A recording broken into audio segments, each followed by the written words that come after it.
Hey, happy Thursday, everyone. TGIT. Thank God it's Thursday. One more day closer to Friday. Woo woo. So excited to be here with you today. And as a continuation, because it's my birthday weekend, so I turned the big 3-5. I wanted to take this week to give you some great content about different types of subject, whether it's online dating, relationships, and dating in general. And today, I'm excited because I want to talk to you about a topic that no one ever talks about: kissing. So let me tell you and start by introducing myself.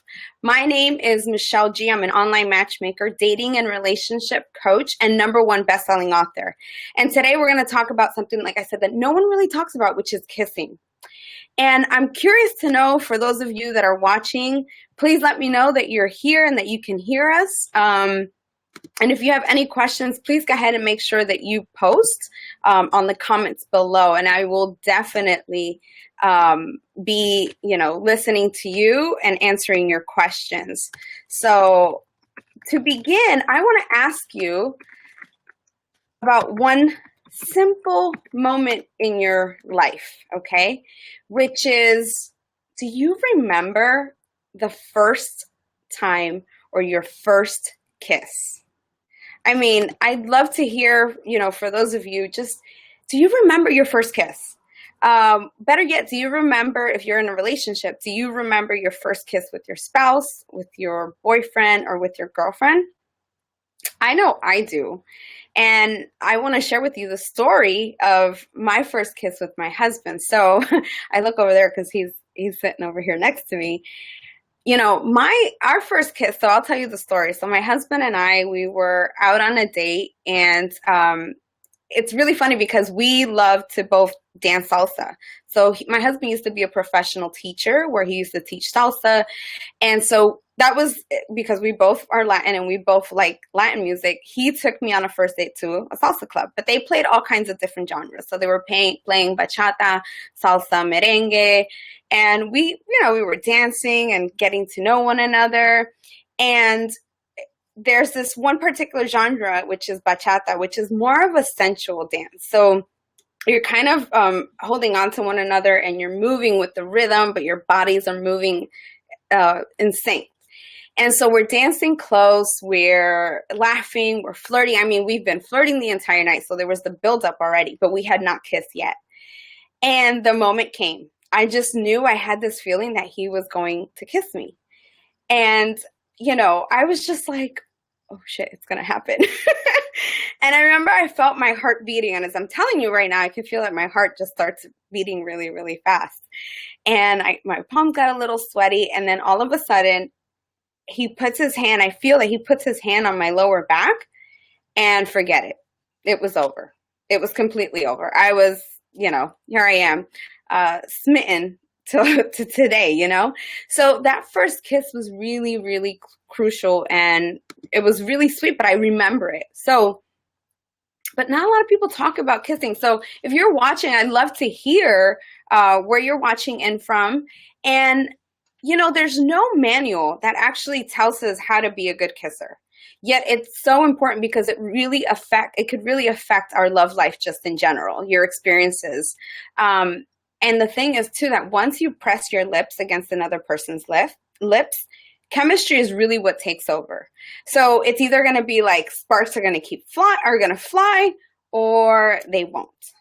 And ideally, what you want is that you want the other person, after you have that first kiss, to keep longing to be kissing you and to feel your lips over and over again.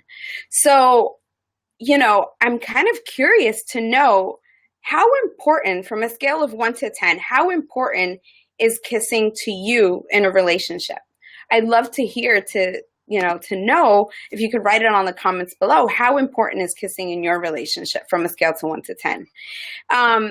And before I give you the quick list of things that you can do to be a better kisser and a better smoocher, I want you to know that kissing, these techniques that I'm going to share with you, also apply if you're in a relationship. And even it's more important, actually, because kissing is what keeps intimacy alive. It's really that gateway to connecting sexually, connecting on different levels with your partner is kissing. Okay. So, I'd love to know, how important is kissing to you? Whether it's in a relationship in general, or, you know, like, does it determine the first date? Like, oh my God, like, do you make a determination that you're not going to go on a second date with someone because they're not going to kiss her? And we have Leo who's saying, woo woo, this is very interesting. Thanks, Leo. Yeah, we're talking about kissing. I think that, you know, we should talk about it. People talk about sex. They talk about all other areas within a relationship or within dating, but nobody ever talks about that most crucial moment, the start point, which is kissing. So I want you to know, like, these techniques that I'm going to share with you are really important also if you're in a relationship, because something that I've seen in working with clients and just what I see in general, people don't kiss enough. They kiss when it's fresh and new and they're all over each other. But then as time passes, you become more routine and you become more comfortable with one another. And so you start doing little pecks, but kissing is huge in a relationship. So before I give you these juicy tips, I want to tell you that in my opinion, kissing, I put it up there with a 9. Like, kissing is so important because let me tell you, it definitely for me gets the oven cooking. So there is no oven starting to cook if there is no kissing, no passion or no sensuality with kissing. And believe it or not, besides that, there's actually health benefits to kissing, believe it or not. So thank you for joining us. Whoever's there, say hello. I see that you guys are there. At least say hi. Tell me where you're coming from. I'd love to hear from you. So, you know, if you can answer at the bottom, for those of you watching, how important is kissing to you in a relationship? I'd love to hear that. But let me tell you, as you're thinking about that from a scale of 1 to 10, rating it 1 or rating it 10, like it's super important, I want to tell you the first health benefit that comes with kissing. And what it actually does is that it reduces blood pressure. Yes, when you kiss, it actually, if you kiss a lot, it helps reduce blood pressure because it opens up your blood vessels. So that's a great perk, you know, besides kissing, you get to lower your blood pressure.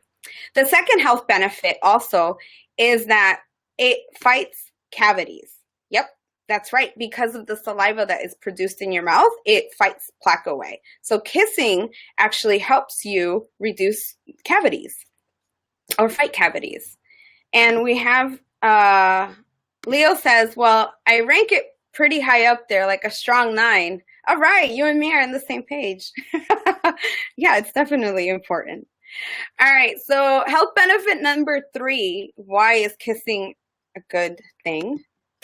Is that it releases happy hormones. That's right. It releases these happy hormones.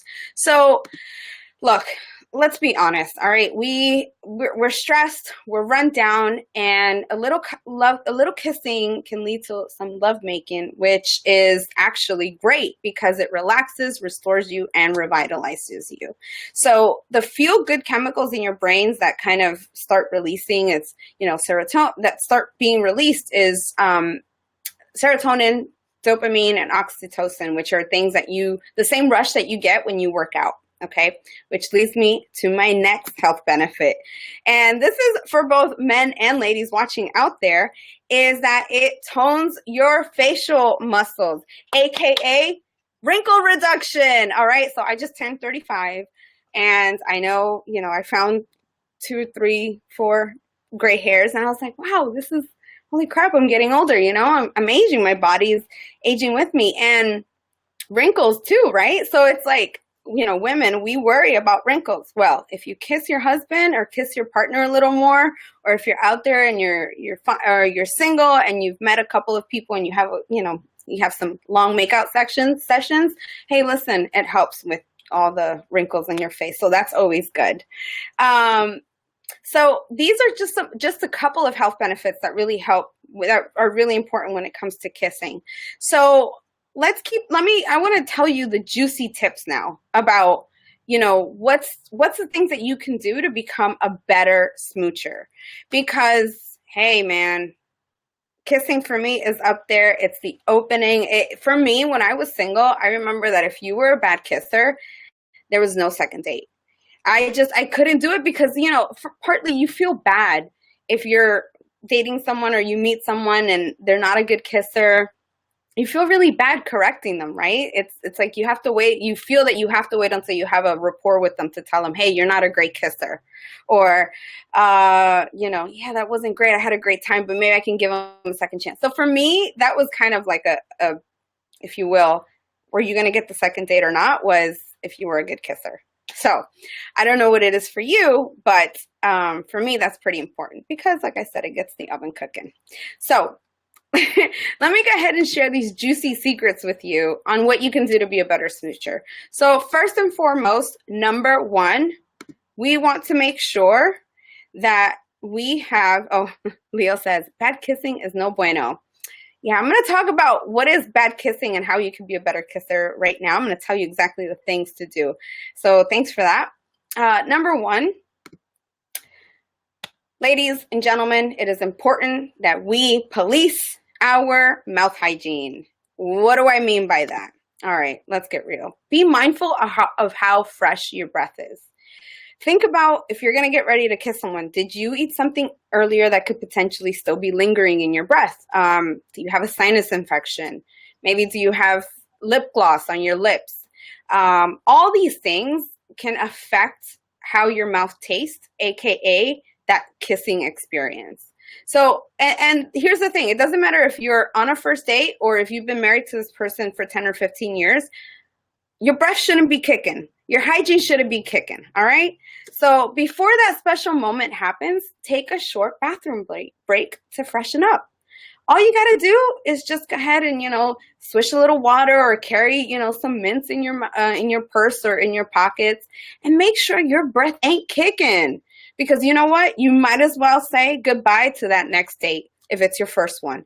Or if you're with your partner, yeah, ain't no oven gonna be turned on tonight, all right? So let's be mindful of our mouth hygiene.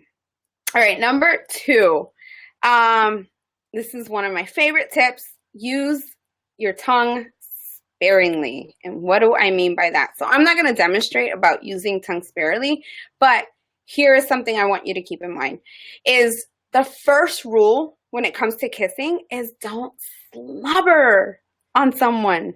Okay, don't slobber like a dog on a person. If you're too forceful, meaning, you know, you immediately open your mouth and put tongue in there, then drool is going to happen. Saliva is going to just be drooling out of the side of your mouth. So if you're not sure when you want to introduce tongue or when you want to introduce it, the best advice that I can give you is to feel the terrain out. So make sure you start by finding the person that you're kissing, their tongue with the tip of your tongue and pull it back. It's kind of like a little like, hey, I'm here. Hey, I want to play with you. Hey, let's get this thing going. And pay attention to the other person. You're going to get cues from them and see where it takes you next. You know, are they kissing you and then they're playfully biting your lip? Or is someone really enjoying something funny? You know, are they really enjoying something and, you know, you feel a little bit funny, so you start a little giggling and then you introduce lip biting. I mean, whatever it may be for you, the thing is just, you know, use tongue sparingly. And keep in mind of something else as well, which I didn't mention earlier, but I will now. Nothing will kill a first kiss or a kiss in general if your lips are dry and cracked. So the times that you're not kissing someone, make sure your lips are soft and moisturized. Invest in a little bit of chapstick because it is not fun to kiss chapped lips or ugly looking lips. It just ain't a turn on. You just don't want to do anything about it. So that's a piece of advice. All right. So outside of using tongue sparingly, all right, let's see. Tip number 3 that I have for you is move your body. Okay, very simple. Remember I was telling you the story earlier about my husband and I's first kiss, right? Granted, we were in a club. There was music. The ambiance it was just, you know, he set up the whole mood. He knew what he was doing. But my point is this. Even though, no matter where it may be, whether you're outside of your car or you're outside of your home or you're sitting on the couch, when a person kisses you, when you put your hands and your arms around them, right, they begin to move their head and move their body. So mirror them. in order to be a better kisser, it's always great, like when we talk to people just in general, if you're sitting across from a person in a coffee date, what you usually do is as you're talking and you want to build trust with them, usually you will mimic their movements. In kissing, do the same thing. Move your body with theirs. And then you start doing this thing called like a kissing dance. And it becomes really sensual and romantic. You know, get your entire body involved. It will leave a lasting impression on you and your kissing skills. Not to mention, like I said, it mirrors their movements. If they move their hips, move yours. If they place their hands on your neck, do something similar. You know, think of it, like I said, to create your own kissing dance. You know, just follow their lead. And if you want to take the lead, then take it. It's a game of ping and pong. It's not just one person will always lead. All right. So these are my tips to help you be able to become a better kisser. Hi, Sid Marie. Hola. Thanks for joining us. So these are my tips for you to become a better kisser. And if you end up watching the replay, please ask me questions or post your comments below. I want to know, what do you want to know about kissing? What do you have any tips to add that you think could contribute to this? Like, hey, I do this and people have told me I'm a great kisser because of this. She says, hola, ha ha ha, está muy interesante. Yes, she loves it. She says this is really interesting for those that are you watching. It's true. It's an interesting topic. I mean, a lot of people don't talk about kissing. But I want to give you one more bonus tip, and it's my favorite one, and I saved the best for last, and it is initiate it. All right, so here's the thing, and I'm talking to all my couples as well here. You know, when you're with someone for a long time, like my husband and I were getting ready to be 4 years, right? 4 years married? 4 years married, and, you know, we have to, you know, I remember the first time, like I was telling you, like I felt all these butterflies and this warm feeling rush over me when we were kissing, the first kiss. Like I can never forget that, right? But as you get comfortable and you become more routine, or you have a boyfriend for a couple months, you get more comfortable, you kiss less and less. You don't have those hot and heavy makeout sessions. Here's the thing. When the feeling of passion just comes over you, don't be afraid to initiate the kiss, no matter where you are. It's great. What happened to, there's nothing wrong with PDA, people. Public affection is okay. It actually inspires other people to be more affectionate with their partner. Sometimes, you know, women feel shy and we don't want to come across as forceful, and that's okay. But you'll be surprised at how exhilarating it feels to initiate a kiss, to just lean in and do it. Just go ahead and do it, you know? I can't say enough. It's one of those things that just keeps you exhilarated. So these are my tips and what I wanted to share with you today about kissing. I hope that you, have taken away at least one tip that you're going to implement right away on your next kiss. And also, I hope that I've inspired you, if you're in a relationship or married, to go ahead and grab your partner and give them a big smooch, you know. So once I'm off this broadcast, either send them an emoticon on text message and just send them a kiss. Or when they get home tonight, hug them and give them a nice big kiss that they weren't expecting. Because here's the thing, your kisses are going to blow their mind away. All right, so if you're looking for more one-on-one advice or chat with me, I want to go ahead and invite you to go to this link, go.getcharlie.com/Michelle G. And I'll go ahead and put it also in the comments box. And you can connect with me personally, and I'd be happy to give you some advice, feedback on anything that has to do with kissing, with dating, with relationships, online dating. You know, I have a chat, you know, a chat feature that you can talk to me, whether it's through video or through voice message. So this is all that I have for today. But before I leave you, you know, if you watch the replay or if you're live, I want to hear from you. Are you ready to blow your partner's mind away with your kisses? Remember, practice makes perfect. So get started using on these techniques now. But I want to know, what's the one technique that you're going to implement to be a better smoocher? Thanks so much for your time. I'm Michelle G. And it's been a pleasure to being with you. And remember, every day, is a new day to reignite your relationships, especially the one with yourself. So get out there and get kissing. Talk to you later.